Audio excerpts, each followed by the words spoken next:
Hello, friends. Greetings to you, morning, evening, night, wherever you are. Um, this is quite an experiment, giving a class like this. Actually, looking at myself, that's a hard one to teach. And I appreciate all of the messages that your friends have sent, and I hope that we continue to cover materials that be useful to you. The subject today, of course, is moving towards an understanding of the essential verities of the faith. This is a very challenging subject, obviously. And all of it hinges first on our understanding of the manifestation of God in general. And then another leap is to the nature of the manifestation in the day of God that Baha'u'llah talks about so much in his writings. In the Igan, Baha'u'llah mentions that all things live, move, and have their being in the manifestation of God. All things live, move, and have their being in the manifestation of God. The time we live in now is so materialistic in its outlook that we perceive that spirit, and psychologists talk about that, consciousness arises from the brain and from physical being, that once you have a physical being, then gradually your consciousness grows. The revelation itself is quite specific, that everything comes into being through the power of the manifestation of God and is an emanation of his divine spirit that sustains the embryo and then the child and then throughout our life, and also sustains our consciousness from the beginning on, which is not material. We inherit this, we see from the writings, as I understand it, that we inherit a great spiritual treasure, which is not a conscious thing, but something we have to grow gradually to appreciate and draw on. The other example I'd like to suggest, they're models for seeing how do we relate to the manifestation of God. We know that he's closer to us than our life vein. And he's closer to all of us than our life vein. And that's very hard for us to conceive in our own individuality, how there is a consciousness that reaches everything and everyone and knows everything that you're thinking or that you've done. His knowledge is not limited in any way. It's the knowledge of God that's reflected in the manifestation of God, and he knows everything.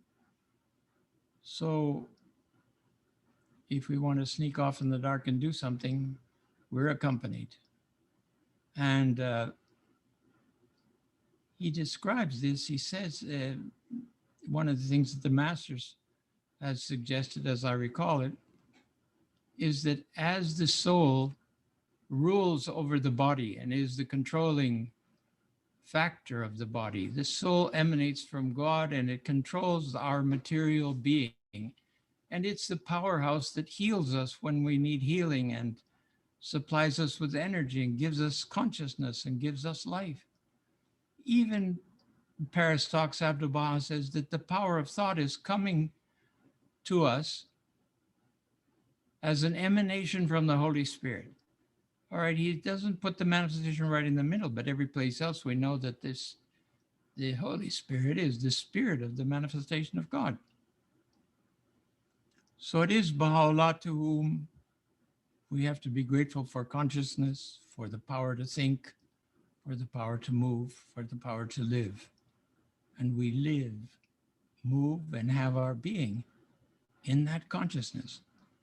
This creates a very different orientation of how we're looking at existence, it seems to me. And we have the obligatory prayers to help us maintain the spirit of contact with this power within us, to help us beseech that the treasures that are hidden in our innate nature as an endowment from God to each of us that makes us each a unique being that reflects the names and attributes of God in a different way from all the rest of us, so that we're interested in each other because we all reflect a certain spectrum of the names of God with emphasis on different ones. And this enables us to reflect also the name of God, the one, the unique, the single. Because as the mirror of the images of God, we have to reflect that singularity. So we all have within us the potential to contribute things to world civilization, to world culture, distinct from any soul that's ever existed in all eternity, and to any soul that will exist unto eternity. And if we don't work on polishing the mirror of our hearts so that these gifts and special endowments can be reflected into the spiritual life of others, we're depriving them of that, and we're dishonoring our own realities. It's a very special challenge that we have. Now, Abdu'l-Baha says that in the same way that the soul of man is aware of all, conscious of all the physical body, of all the cells of his body, and we feel pain, we know what's going on. The senses just give us a very exact picture of our outer existence. Then if it's suggested, then the Holy Spirit has that relationship to the soul of mankind. If we consider mankind as one reality, it's been brought into being and is sustained by the manifestation, the spirit of the manifestation of God moving out through it. And just as we're aware of the cells of our body and the different parts of our body and the moods and everything else that we have, so likewise the manifestation of God is fully informed of the conditions of the human race, the conditions of society, from the individual up to the collective, to the national, to the view of nations, and up to the whole of mankind. And on that basis, on the basis of that knowledge, he dictates laws and guidance for the development of the human race into the future. So he is the center of that great gift. Likewise, in the writings, we see references to the open tablet of existence. As I understand, this relates to another explanation of Abdu'l-Baha about the two books that God has revealed. He has revealed two distinct books. One is the book of creation, the book of the universe, the book of everything that exists. And then he matches that with the book of Revelation, which he sends through the manifestations of God. Now, Abdu'l-Baha says these books reflect each other. They're not out of sync. This is why science and true religion are in absolute accord. The things that we don't understand, either we've misunderstood religion or we've misunderstood science. When we delve or deepen ourselves in knowledge of either of these books through science and through revelation, we gain greater insight into the other book. He said each of these reflects on each other. So the book of Revelation is dependent directly on the book of the universe, the book of existence. And all of the samples that we find in the book of Revelation are related to like trees and flowers and clouds, and all the examples are there. They are things that we already understand because we have access to the book of existence and the signs of God, which Baha'u'llah quotes in the Igan from the Quran. will ye not behold the signs of God in the universe and in your own selves or in your own souls? Reading the signs of God both ways. Reading the signs of God, which are the verses of God as supreme manifestations of signs of his reality, or reading the realities of the book of existence, of nature, of all the different studies which are coming to light now. It's amazing that the revelation itself has given birth to a whole spectrum of new sciences and understandings. And he himself says that this revelation is as an eye unto past ages and centuries. And since then, since he has said that, the sciences of anthropology and of the cultures and histories of the past, we've found so many new ways to confirm our understanding and to discover the meanings and implications and age of the different things which we find on the face of the planet, all of which are creating for us a much clearer picture of the evolution of the human race and how it's progressed and how societies have arisen and what are the dynamics of civilizations of the past. Terrific. Now, Abdu'l-Baha, in so many places where he talks about education, he says we need schools. And in the schools, the first thing that should be taught to the children is religion. Farthest thing from people's minds now as far as education goes in schools. But the Baha'i schools will, of course, incorporate and model this. And then that once the children have a concept of God and as he being the source, and Baha'u'llah and the manifestations being his representatives who are immediately at the door of our hearts and ready to listen to our prayers and our needs and our supplications and offer protection to us and inspiration to us. Then we move on to a study of the sciences and the physical world. And language is such an important tool in all of that. Even so much that when Abdu'l-Baha is talking about the two books, he says they both have chapters and verses and letters. And you see how with this systematization and classification in the sciences, we have that on the one hand, and on the other hand, we have the Bab telling us that the verses of God have infinite meanings, and that the ones we see in front of us have hidden meanings, and those hidden meanings have esoteric meanings, and those meanings have secret meanings behind them. And all of these can be penetrated by the human soul as it reads and meditates on verses of God. So the verses of God reveal to us the mysteries and realities of the divine world and of our essentially heavenly nature, and they bring it alive.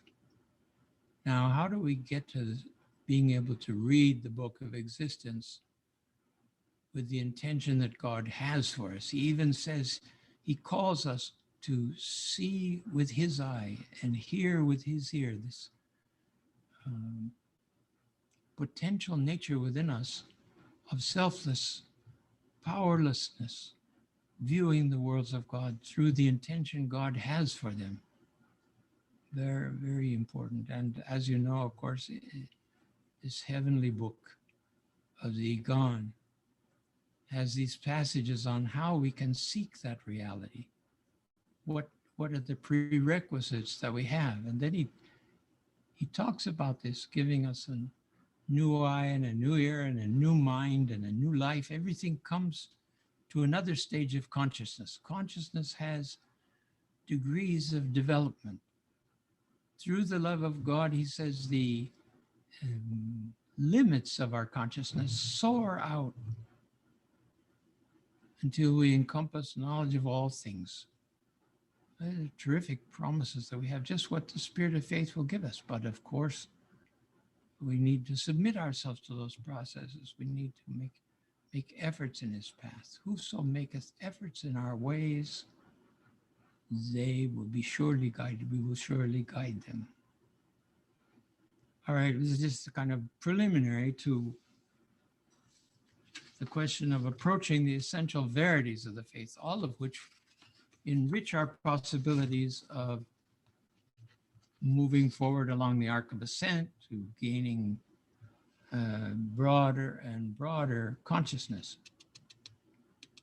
Shoghi Effendi said that a mere reference to the claims which in vehement language and with compelling power he himself has repeatedly advanced cannot but fully demonstrate the character of the revelation of which he was the chosen bearer.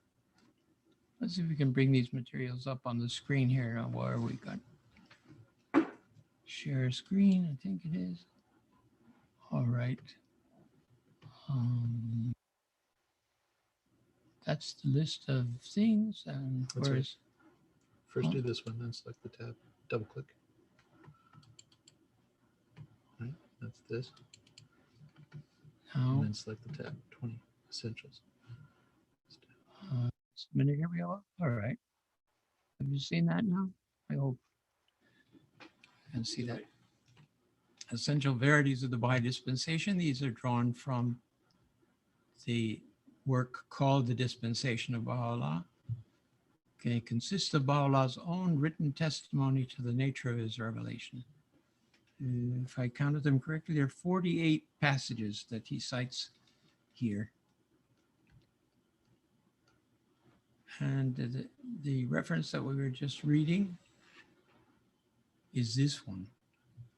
We've read the first sentence. To the words that have streamed from his pen, the fountainhead of so impetuous a revelation, we should therefore direct our attention if we wish to obtain a clearer understanding of its importance and meaning. The importance and meaning of this revelation. Okay? Now, Shoghi Effendi in the Dispensation of Allah,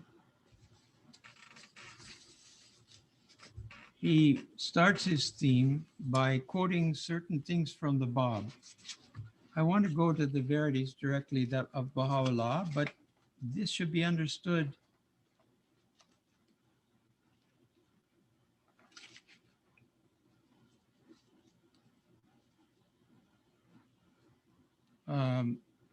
as Shoghi Effendi stressing in the very outset of this book, because there was a misunderstanding, particularly among some of the Western believers, that the station of the Bab was like John the Baptist. It's over, it's past, so to speak. Whereas we know from the writings that we'll be exploring here in the dispensation that the Bab is one of twin manifestations that appeared in this day. And indeed, the dispensation of Baha'u'llah encompasses the dispensation of the Bab. It incorporates it. And the two of them reign over the destinies of the cause, both of them sources of divine confirmation and inspiration.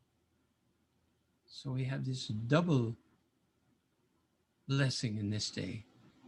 And in order to establish that, Shoghi Effendi here in the dispensation, I hope you will go to the dispensation.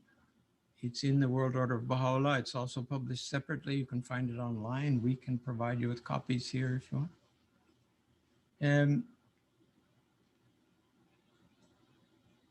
He then quotes from the Bab. The first thing he says, in a communication addressed to the American believers, I have in the course of my explanation of the station of the Bab, he's returning to this after having previously made a passing reference to the incomparable greatness of the revelation of which he considered himself to be the humble precursor. The Bab whom Baha'u'llah has acclaimed in the Kitab-i Aqdas as the promised Qa'im, who has manifested no less than 25 out of the 27 letters which all the prophets were destined to reveal. So great a revealer has himself testified to the preeminence of that superior revelation which was soon to supersede his own. The Bab with reference to Baha'u'llah's revelation. Now this is amazing, you know, this, of course, this is a symbolic reference to 27 letters. was the alphabet of that time there. It's symbolic of the proportions of the kind of divine knowledge that the revelations have provided. Everything before the Bab, from Adam to the Bab, provided 2 letters if you could divide knowledge into 27 letters. And then the Bab brings the other 25. And then he talks about a revelation that surpasses all of that possibility, entering a new cycle, which is the Baha'i cycle. The Adamic cycle having passed, we move forward to this. And he says the germ that holds within it the potentialities of the revelation that is to come is endowed with a potency superior to the combined forces of all those who follow me. Of all the tributes I've paid to him who is to come after me, the greatest is this: my written confession that no words of mine can adequately describe him, nor can any reference to him in my book, the Bayan, and whosoever is therein revolve round the saying of him whom God will make manifest. Even as the Aleph, the gospel, and whosoever was therein revolved round the saying of Muhammad, the apostle of God. And then further powerful statement, he says, 1,000 perusals of the Bayan cannot equal the perusal of a single verse to be revealed by him whom God shall make manifest. There are more passages, all of which are very important. I hope you're not going to take time today to read all of them. I hope you'll go on reading those and moving forward. Certain truths are established here. We'll come back to some of this, but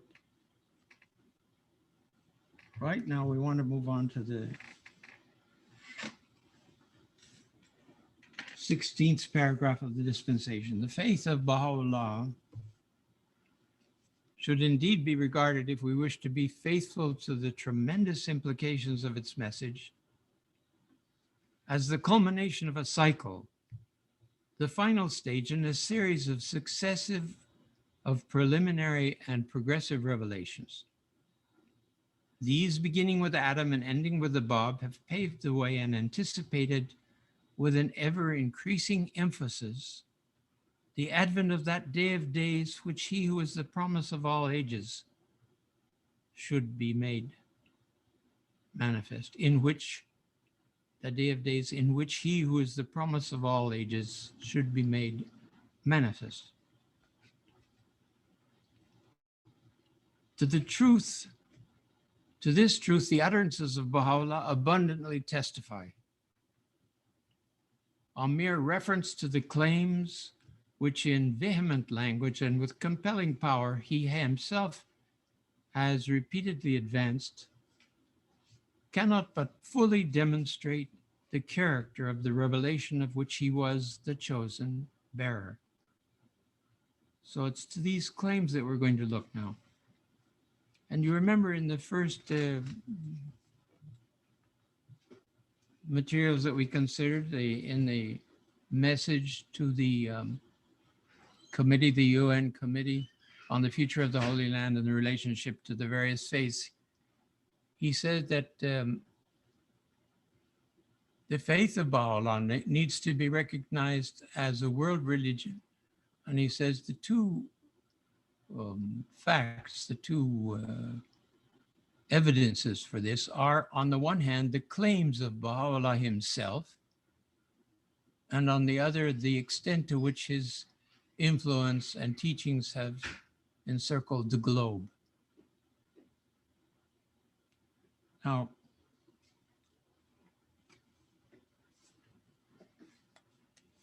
to the words which have streamed from his pen, we're in paragraph 17 of the dispensation. Can you scroll to it? Can you scroll to it so they can see it on the screen? It's not on the screen. You'll have to look this up yourselves, but I'm going to read a sentence or two here. To the words that have streamed from his pen, the fountainhead of so impetuous a revelation. What a terrific description. We should therefore direct our attention, if we wish to obtain a clear understanding of its importance and meaning.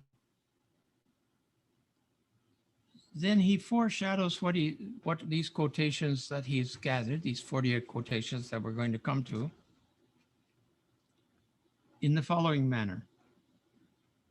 Whether in his assertion of the unprecedented claim he has advanced, or in his allusions to the mysterious forces he has released, whether in such passages as extol the glories of his long-awaited day, or magnify the station which they who have recognized its hidden virtues will attain, Baha'u'llah, and to an almost equal extent the Bab and Abdu'l-Baha, have bequeathed to posterity minds of inestimable wealth as none of us who belong to this generation can befittingly estimate.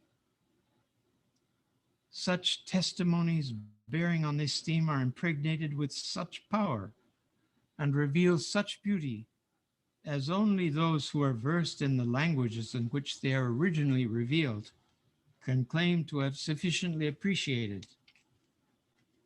So numerous are these testimonies that a whole volume would be required to be written in order to compile the most outstanding among them. All I can venture to attempt at present is to share with you only such passages as I have been able to glean from his voluminous writings. I've made reference previously to the fact that there are a succession of books, handwritten books, numerous volumes, up to 100, where Baha'u'llah's tablets have been recorded and his messages to the friends have been copied and authenticated. And Shoghi Effendi has gone through and chosen certain passages from in this vast ocean of revelation, consisting of some 6 million words we have noted in distinct words we have noted in the the video, what is it, the computer version of the writings of Baha'u'llah.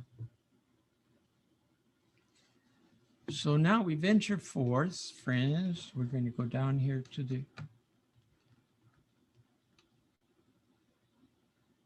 to his assertion, Baha'u'llah's assertion of the unprecedented claim he has advanced. Now, friends, you would say to yourself, maybe, why does the manifestation say such great things about his own revelation? Can you tell me who else might inform us about the greatness of his revelation? Of course, Abdu'l-Baha does some of that, but the manifestation himself is always the one that tells us. It was so in Judaism, it was in the Christianity. Christ had to tell the people who he was. How would they know otherwise? And in this, particularly in this case of this most great revelation, Baha'u'llah sets forth quite clearly its relationship, his relationship to God, and the relationship of his revelation to past revelations. So that's what we're going to examine here. Now, interestingly enough, when Baha'u'llah receives the message himself, and when he recounts his the beginning, the birth of the revelation within his inner being, he has the maid of heaven announce who he is to the world. So kind of step back at that initial proclamation. He lets the voice of this, which Shoghi Effendi says is a manifestation of his own inner nature. He portrays, his own spirit portrays this maiden, and she announces us to who Baha'u'llah is. And he recounts that to us. I've separated these various passages out, by each one by themselves. They're all together, obviously, in the book. They're a continuum. But I find in my own that if I look at them separately, I they strike me in a different way. So he opens the Shoghi Effendi now. Remember, he's choosing these passages. He's ordered them. He's weighed them against each other and placed them here. And they're just a sampling. And yet they're sufficient to create for us the image of the exalted magnitude of this revelation. I testify before God to the greatness, the inconceivable greatness of this revelation. Again and again have we in most of our tablets borne witness to this truth, that mankind may be roused from its heedlessness. Heedlessness is where we all start, friends. Heedless and in love with ourselves and our own views and opinions. And these words remove us, cleanse our inner being, remove the dust from the mirror of our heart, so that the truths and the energy, potential energy, which he's placed in us for spiritual greatness, interact with the reflection of these verses that he's giving us here.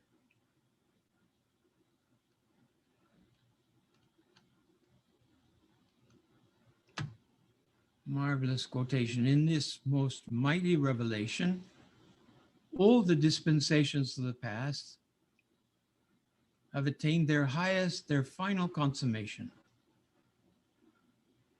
That which hath been made manifest in this preeminent, this most exalted revelation stands unparalleled in the annals of the past, nor will future ages witness its like.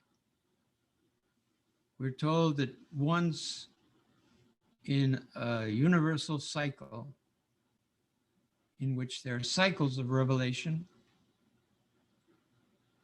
there is a point where it reaches the beginning of its maturity, where it's coming of age. And the revelation that accompanies that is never repeated again. There will be further revelations, there'll be further explanations.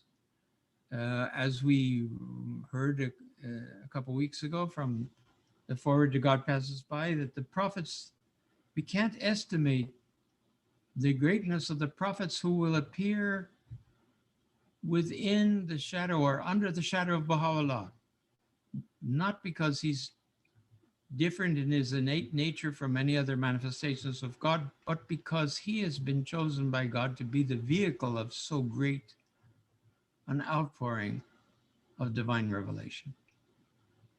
Unparalleled in the past, and something future ages will not witness its like before the passing of 500,000 years. At that time, we'll be viewing it from a very different vantage point, I do hope.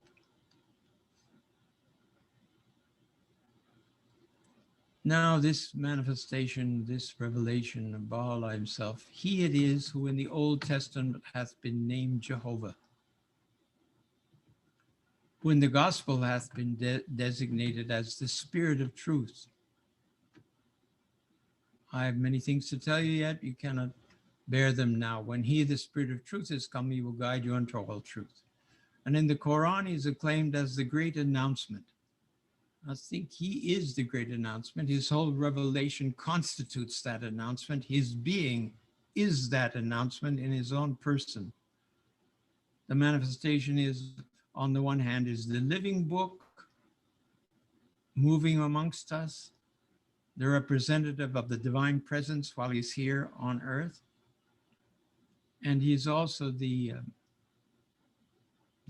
written book, the book of written revelation, which continues to provide us, gives us access to that divine presence after he is ascended.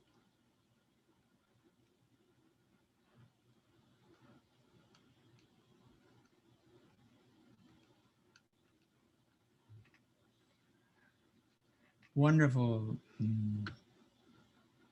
point that Baha'u'llah makes here. He says, but for him, but for Baha'u'llah, no divine messenger would have been invested with the robe of prophethood, nor would any of the sacred scriptures have been revealed. To this bear witness all created things. How can we understand this, friends? I think we, in terms of,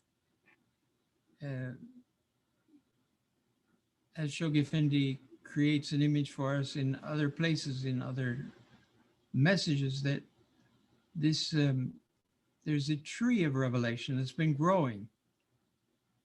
The whole purpose of the tree is to give fruit. And these previous prophets have been invested with the robe of prophethood to move this tree towards maturity until finally it gives forth its fruit, and that becomes the bulb, and the light and oil of that seed of that proof becomes ignited in Baha'u'llah and gives us this whole revelation. The scriptures wouldn't have been revealed if it wasn't going to come to this point of consummation. There wouldn't have been any purpose for them. It would have been very temporary. Bear witness all created things. That is very mysterious. We don't know in what way, but we need to pray to understand these things in some manner according to the good will of our Creator.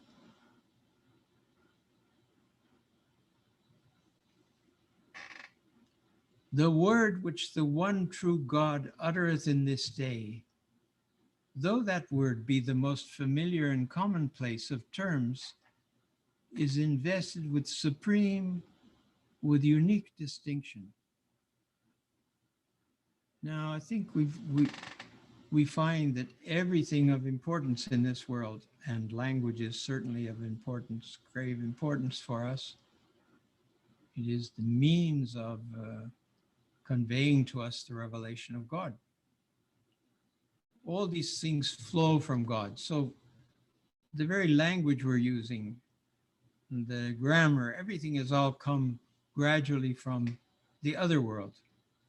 All the arts and sciences, he tells us, the souls that have detached themselves and attained to this, bridged themselves into this seeing with the eye of God, hearing with his ear, from the other world, they channel back to mankind, to receptive souls, various scientific truths and spiritual truths with which they are familiar. They are the channels of all of this power and inspiration of the Holy Spirit.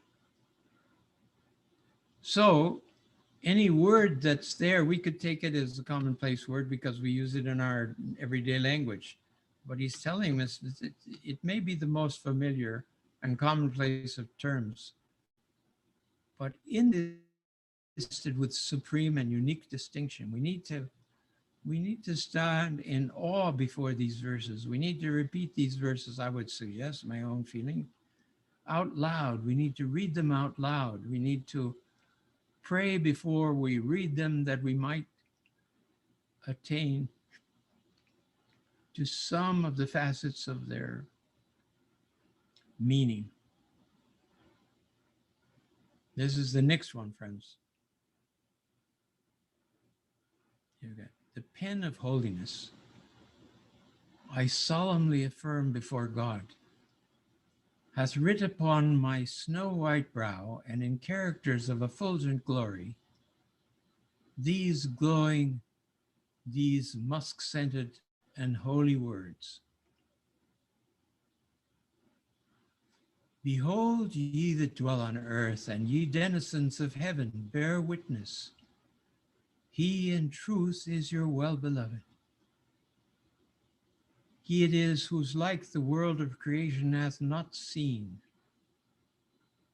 He whose ravishing beauty hath delighted the eye of God, the ordainer, the all-powerful, the incomparable. What are these words? He's just told us above, there are writ on his brow. And they make this announcement before us. And notice that it isn't just earth, it's heaven too. manifestation of God appears in all of the realms that he's responsible for simultaneously. Baha'u'llah makes some references to that in the passages quoted in God Passes By, and certainly in the Gleanings you find more.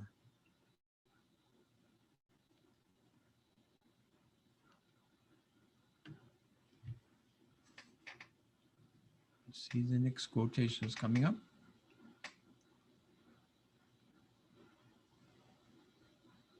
Now Baha'u'llah begins addressing the followers of previous dispensations, followers of the gospel.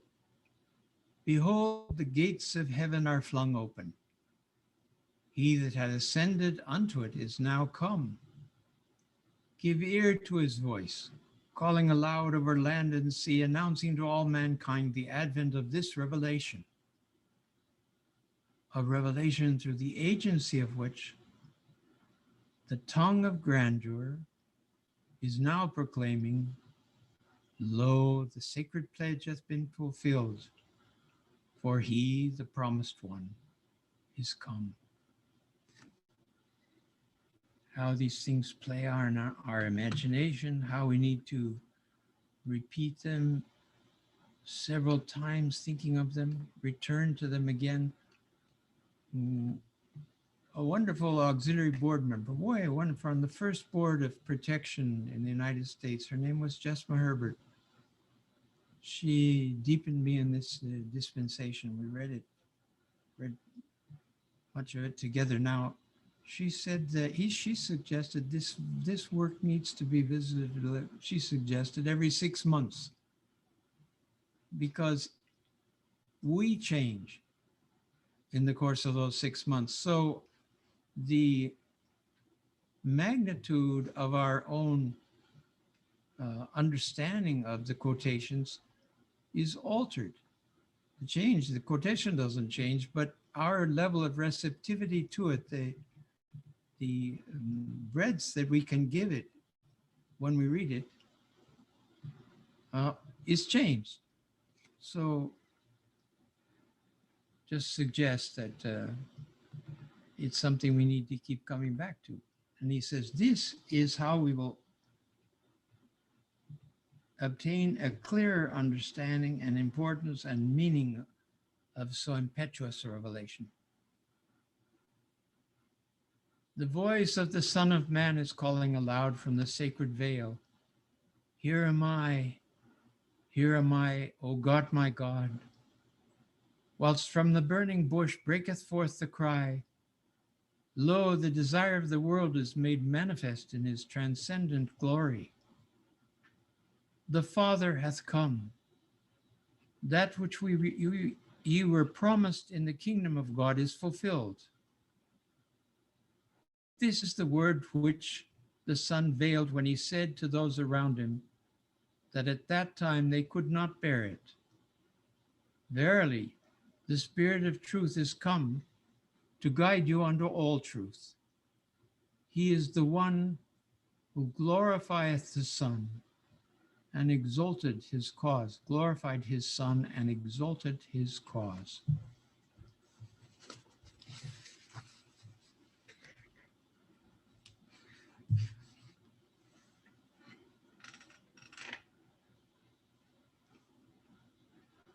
I wanted to quote a short quotation about this long-awaited day that Baha'u'llah has included in the Epistle to the Son of the Wolf. He says, know thou that the ear of man hath been created, that it may hearken unto the divine voice on this day, that hath been mentioned in all the books, scriptures, and tablets, telling us that our very ears have been created for exactly what we're doing today, looking at these verses. You find that on page 2 of the Epistle to the Son of the Wolf. Great is the day and mighty the call, he again proclaims in the epistle. This is the day whereon all created things cry out and announce unto men this revelation, through which hath appeared what was concealed and preserved in the knowledge of God, the mighty, the all-praised. How created things cry out and announce the revelation unto us is something I want to meditate and think about. I mean, God has made all things as signs of his revelation, signs of his purpose. They all are fabricated, if you will, or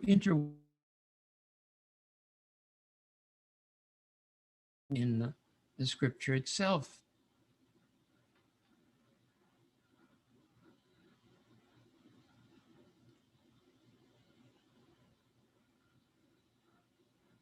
With regard to the languages, Arabic and Persian, he talks about the revelation making vehement pronouncements. And from a dictionary point of view, this means language very forcibly or passionately uttered or expressed, resulting from strong feeling or excitement. He talks about the revelation being impetuous, so impetuous a revelation. This means it's marked by great, sudden energy, vehement, passionate, ardent. Allusions, it's full of allusions. A covert, implied, or indirect reference is often concealed, hidden, secret, and disguised. And it is through the confirmations and blessings of God that we attract the meaning of these verses to the mirror of our hearts. He's bequeathed it, he's bestowed it to us. He's gleaned from the revelation these passages. He's learned, gleaning, learn, discover, or find out, usually little by little or slowly. The writings are voluminous, so much as to fill volumes, numerous, extensive literary works, writings, or discourses at great length.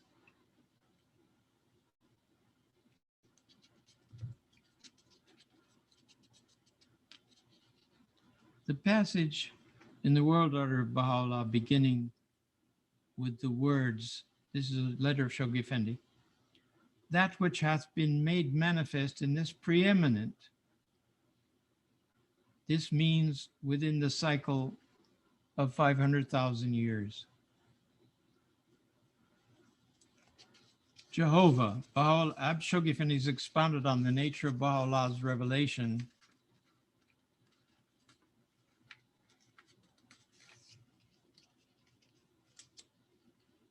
Sorry, just a moment here.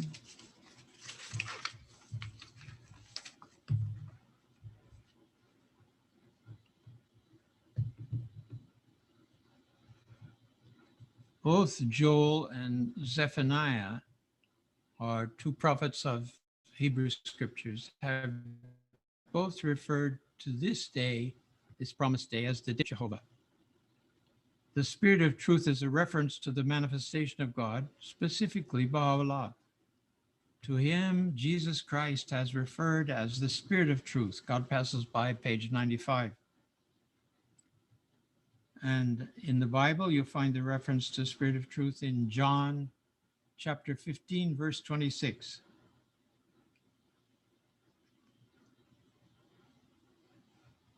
And in that, where that verse says, even the Spirit of Truth, which proceedeth from the Father, he shall testify of me.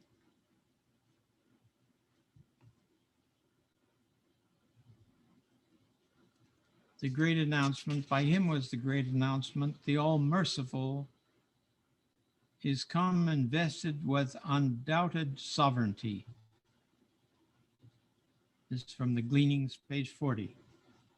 Concerning of the meaning of the passage on page 12 of the dispensation, beginning with the words, but for him no divine messenger, this refers to the reality of God in him and not to his person. Important reference there.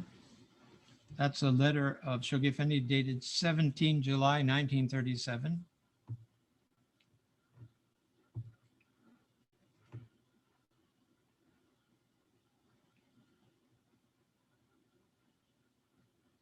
still immature is reference here to still immature. We had that up above, I believe. From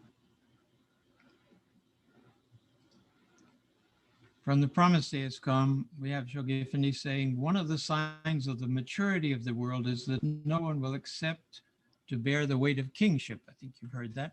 Kingship will remain with none willing to bear alone its weight. That day will be the day whereon wisdom will be manifested among mankind. Only in order to proclaim the cause of God and spread about his faith will anyone be willing to bear this grievous weight. Well is it with him who, for love of God and his cause, and for the sake of God, and for the purpose of proclaiming his faith, will expose himself unto this great danger, and will accept this toil and trouble. Promised days come 70 with regard to the signs of maturity of the future. There are three signs of maturity. Basically, one is the decline of the fortunes of kings and no one wanting to bear that weight. And another is a reference to the transmutation of elements. In other words, the achievement of alchemy. The third sign of the maturity of mankind mentioned in the Akdas is the adoption of an international auxiliary language, which provides such a very important vehicle to the further consolidation and oneness of the human race and of the development of civilization indeed. So I'm see if I have any other notes here.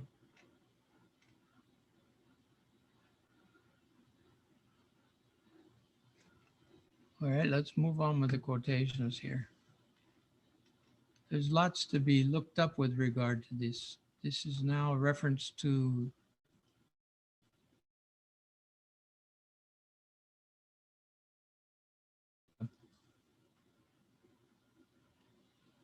in the Gospels, in the New Testament.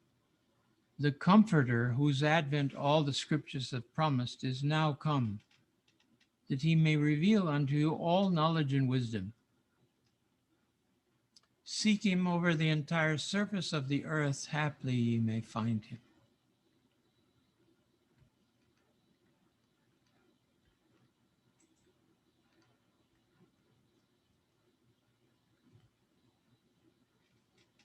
Then Shoghi Effendi here, he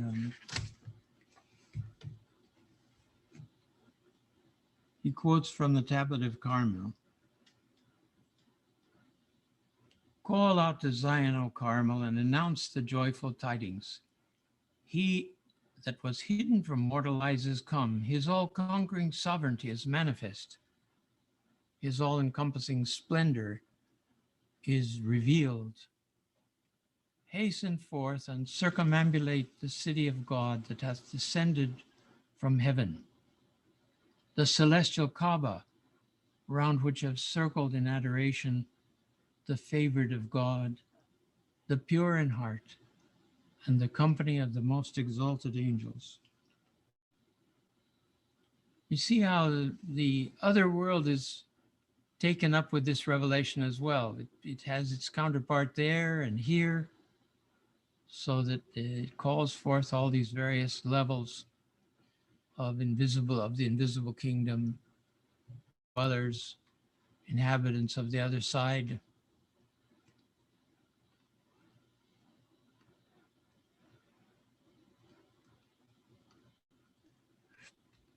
And again, I am the one whom the tongue of Isaiah hath extolled, the one with whose name both the Torah and the Evangel were adorned. This becomes very important, friends. We want to, Baha'u'llah has come to unite the religions. That means the religions should become united. They should be coalesced. The knowledge of this scriptures of Judaism, particularly we're talking about Judaism, Christianity, and Islam, along with the Baha'i faith, all of this has to become homogeneous. And the excitement that comes, as has come to us individually as Baha'is, as we recognize that this is the same revelation, the progressive revelation, that the voice of God is one, that this is the eternal faith of God, eternal in the past, eternal in the future. All this within the major truth that religious truth is relative and not absolute. This is, we're talking about this planet, this time, this universal cycle that we're in.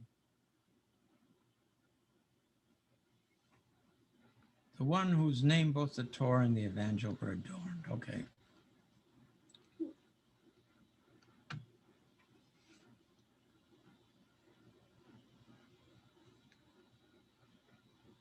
The glory of Sinai hath hastened to circle round the dayspring of this revelation. While from the heights of the kingdom, the voice of the Son of God is heard proclaiming. We have Jesus' commentary. Bestir yourselves, ye proud ones of the earth, and hasten ye towards him. Carmel hath in this day hastened in longing adoration to attain his court, whilst from the heart of Zion there cometh the cry, the promise of all ages is now fulfilled. That which had been announced in the holy writ of God, the beloved, the Most High, is made manifest.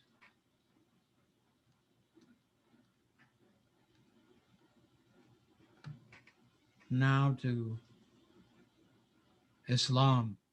Hijaz is the province where Islam was made manifest. Hijaz is astir by the breeze announcing the tidings of joyous reunion. Praise be to thee, we hear her exclaim, O my Lord, the Most High, I was dead through my separation from thee. The breeze, laden with the fragrance of thy presence, hath brought me back to life. Happy is he that turneth unto thee, and woe betide the erring.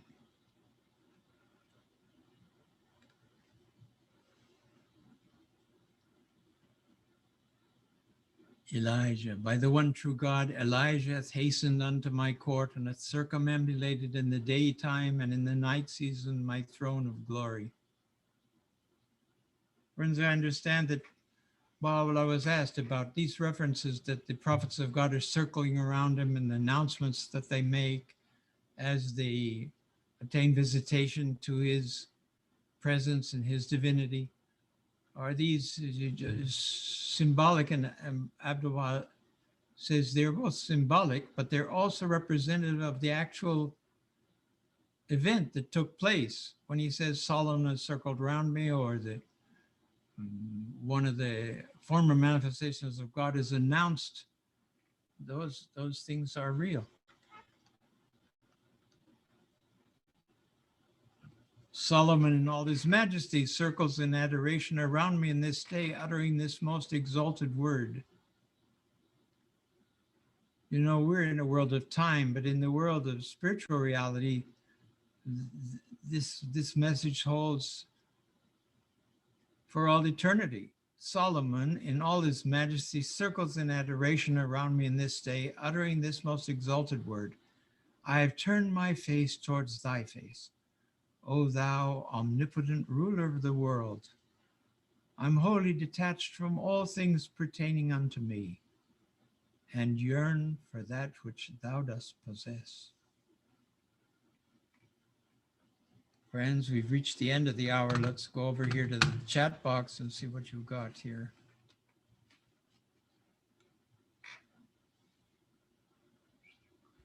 Are there any questions? Is the tree of life.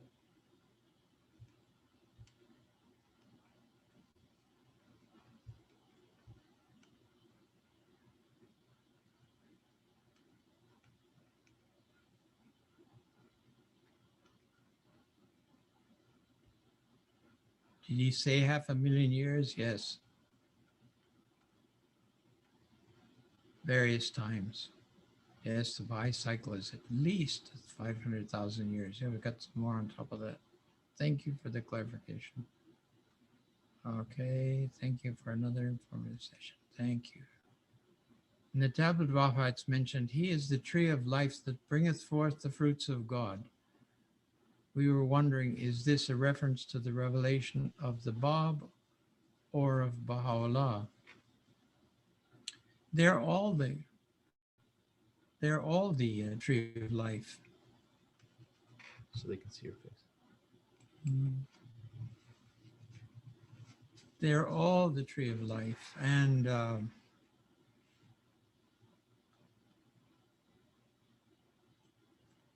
especially in this tablet, I think this is a reference to Baha'u'llah himself.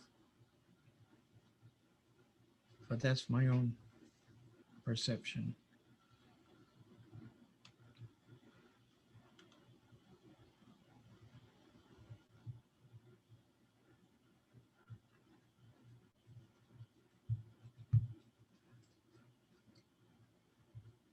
No need for any pardon. So glad you're helping.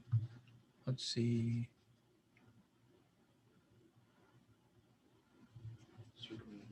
Circumambulation of the city of God, a reference to the shrine of the Bab.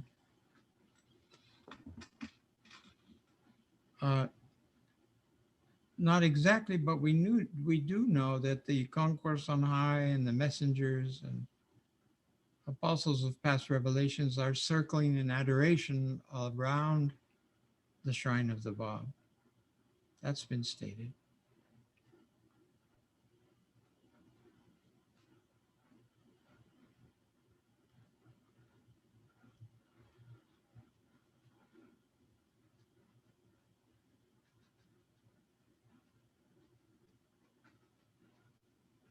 So asking here about, do you have insights into the passage from the advent of divine justice? This is the day whereon human ears have been privileged to hear what he who conversed with God, Moses, heard upon Sinai. This is repeated in various passages in different ways, suggesting that that which was revealed to Moses and not recounted to everybody has now in this day become openly manifest.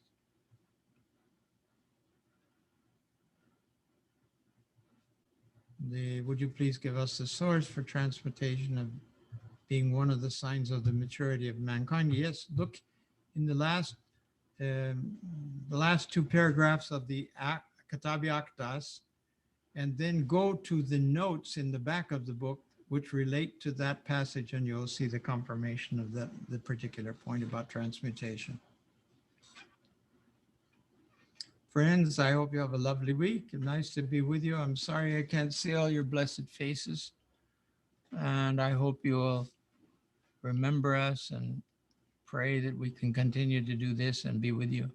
Thank you.